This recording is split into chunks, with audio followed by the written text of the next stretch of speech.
इस वीडियो में हम जानेंगे कि बीजगणितीय समीकरण को कैसे हल करते हैं। बीजगणितीय समीकरण एक ऐसा समीकरण होता है जिसमें हमें किसी अज्ञात संख्या का पता लगाना होता है। उस अज्ञात संख्या को हम अंग्रेजी के किसी भी अक्षर से दर्शा सकते हैं, जैसे x, y या z। इन अक्षरों को हम चर कहते हैं। इसे एक उदाहरण से समझते हैं। मान लीजिए दीपा के घर कुछ चावल थे। उसकी बहन कमला बाजार से 10 किलो चावल और ले आई। अब उनके घर में कुल 25 किलो चावल हो गए। तो शुरू में घर पर कितने किलो चावल थे? चलिए इसे समीकरण के रूप में लिखते हैं। सबसे पहले हमें ज्ञात करना है कि घर पर कितने किलो चावल थे। उसे यहाँ x मान लेते हैं। x जोड़ 10 बराबर हुआ 25 के। हम यह भी जानते हैं कि समीकरण एक तराजू की तरह होता है। इस समीकरण को हम तराजू की मदद से ही हल करते हैं। x का मान निकालने के लिए हमें x को अकेला करना होगा। इसके लिए हम x के साथ वाले 10 किलो को हटा देते हैं। संतुलन बनाए रखने के लिए हमें दूसरी तरफ से भी 10 किलो कम करने होंगे। समीकरण में भी हमें बराबर चिन्ह के दोनों तरफ 10 घटाने होंगे। तो इस तरह दोनों तरफ 10 घटाने से हमें x मिला 15 किलो के बराबर। इसी तरह अगर समीकरण हो y माइनस 6 बराबर 14 के, तो यहाँ y का मान कैसे निकलेगा? हमें सबसे पहले y को अकेला करना होगा। इसके लिए हमें y के साथ जो 6 है उसे शून्य बनाना पड़ेगा। -6 में 6 जोड़ने पर हमें शून्य मिलता है। तराजू का संतुलन बनाए रखने के लिए हमें दूसरी तरफ 14 में भी 6 जोड़ने होंगे। इस तरह y बराबर हुआ 20 के। अब इसी तरह गुणा और भाग के उदाहरण भी देखते हैं। रवि ने 3 पेन खरीदे।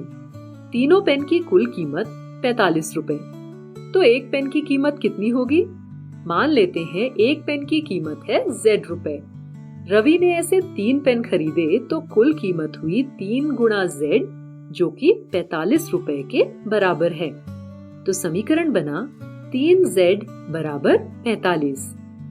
z का मान निकालने के लिए हमें उसे बराबर चिन्ह के एक तरफ अकेला करना होगा। 3 यहाँ z से गुणा हो रहा है, तो हमें 3 से भाग करना होगा। समीकरण को संतुलित रखने के लिए हम दोनों तरफ 3 से भाग करते हैं। यहाँ 3 से 3 को भाग देने पर मिला 1 और दूसरी तरफ 45 को 3 से भाग देने पर 15 मिला। तो z का मान हुआ 15, यानी एक पेन की कीमत है 15 रुपए। अब अगर हमारा समीकरण हो a/5 बराबर 7, तो यहाँ a का मान निकालने के लिए क्या करना होगा? जी हाँ, हमें सबसे पहले चर a को अकेला करने के लिए 5 से गुणा करना होगा।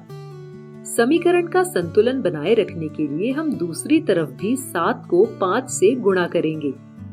इस तरफ 5 को 5 से भाग देने पर मिलेगा 1 और दूसरी तरफ 7 गुणा 5 बने 35, यानी a का मान हुआ 35। अब हम पहले उदाहरण को एक बार फिर से देखते हैं।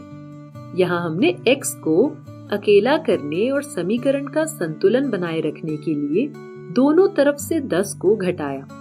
अगर इस स्टेप को हम थोड़ी देर के लिए भूल जाएं, तो अगले स्टेप में हम पाएंगे कि जो 10 पहले x में जोड़ा जा रहा था, बराबर चिन्ह के दूसरी तरफ जाकर घट रहा है। इसी तरह हम बाकी उदाहरणों को भी देखें तो पाएंगे कि जो 6 पहले घट रहा था, दूसरी तरफ जाकर जोड़ा जा रहा है। वहीं 3 जो पहले गुणा हो रहा था, बराबर चिन्ह के दूसरी ओर जाकर भाग कर रहा है। और यहाँ 5 जो भाग कर रहा था, दूसरी तरफ जाकर अब गुणा हो रहा है। चर के साथ वाली संख्याओं को बराबर चिन्ह के दूसरी तरफ लेकर जाने से भी हमें उत्तर मिल जाता है। सिर्फ हमें यह ध्यान देना होता है कि ऐसा करते समय संख्याओं के साथ लगे चिन्ह बदल जाते हैं।